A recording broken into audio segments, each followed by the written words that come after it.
What's up everyone, working on the E92 again today, and I'm putting my turbos back in and various gaskets and stuff. I have to actually remember how it all goes together. Great time to change all the oil and coolant seals.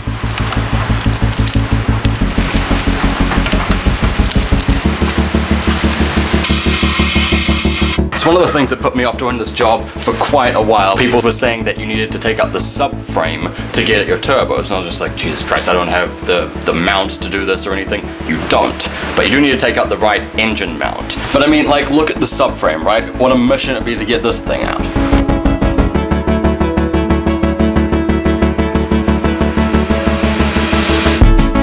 I put some rubber between the scissor jack and the oil sump, and then jack it up until there's a gap between the mount and the frame, just like a little bit, so you know the weight's off the mount. Then you can take the mount off and you're good.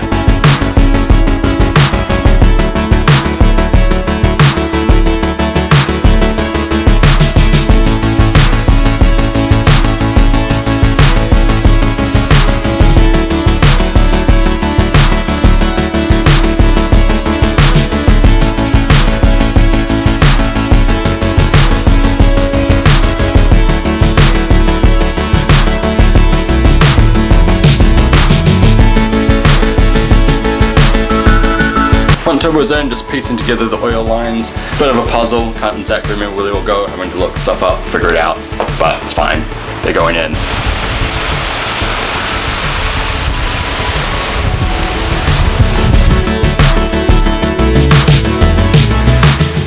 So I don't exactly know what happened, but the return oil line just would not fit, and it ended up getting chewed up as I was trying to force it in, and you know, like, look at that, it's bad.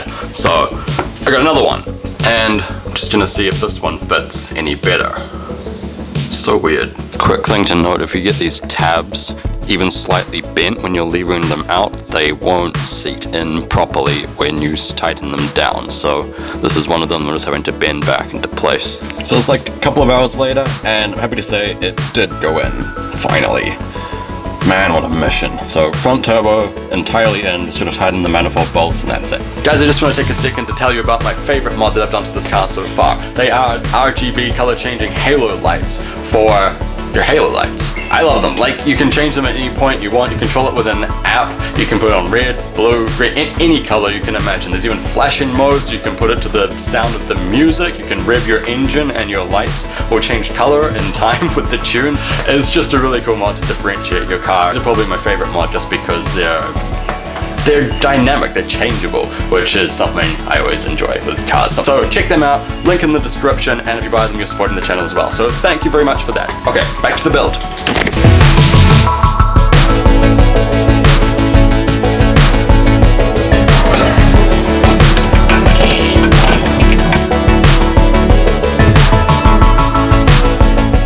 Well, it's going reasonably smoothly.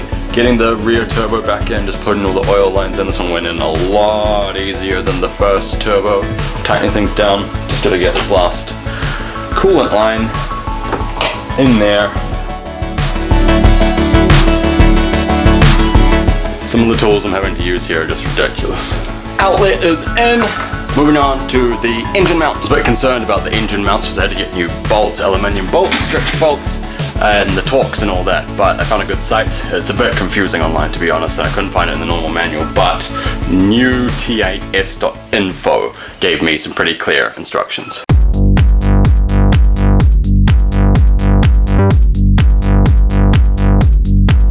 So I'm at the downpipe install section. I'm trying to do things a little bit differently by getting the pipes in before the mount. So I've already got this one on. I'm able to lift the engine up and down right now to give myself more space to get the second one in. So I'm just trying to make sure everything lines up before I tighten the mount bolts, because then I can't undo them again because they're stretch bolts.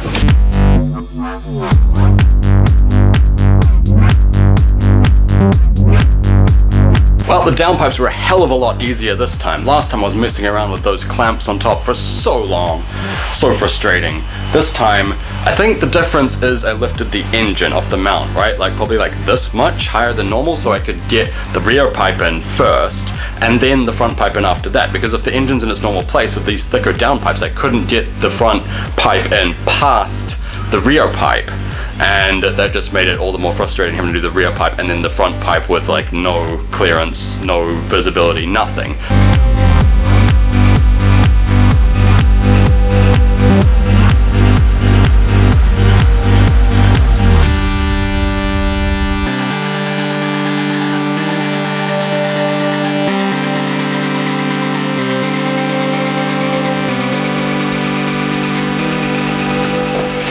For the top nut, downpipes are connected up, O2 sensors are in loosely on top because I don't have the proper wrench for it, but it's all there, it's all working. Gotta change the vacuum tubing now, put the intercooler back in, and just all this top stuff.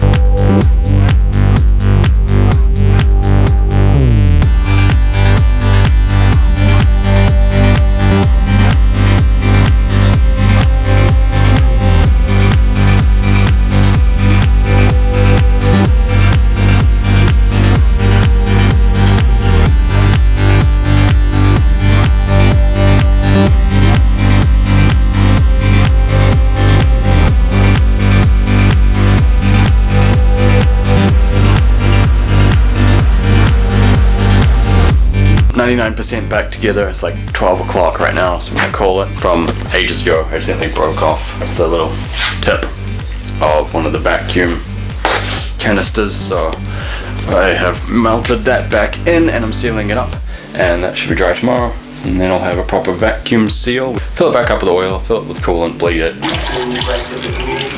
I seem to have one of the weirder problems here. The battery did get low, and this seems to have caused an issue with the AC system. Now, to bleed your coolant, you need to turn the fan to 0 and your heat all the way up. But without the AC operating, I can't turn the heat all the way up to trigger the computer to start the coolant bleed process. So the next day, I checked all the fuses, and I was like, screw it, let's check the actual unit. Like, I split it apart, and it turns out when I'd taken it out, it's a bit tricky.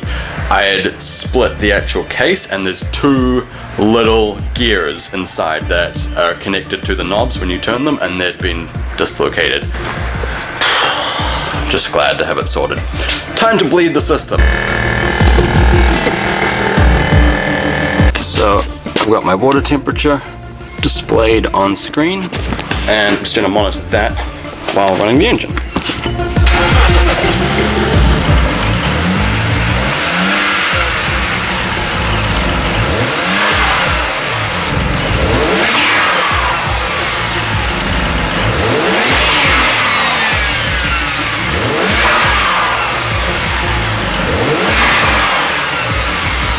And we can see now the temperature is 105, and it's been sitting there for some time, floating down to 104, meaning the cooling system works. Well, you wouldn't believe it, but I was filling the tires with air, and one of the valves started leaking. So close. But one more thing to solve. I'll have to do that tomorrow, because again, it's after hours, I can't go buy the stuff I need.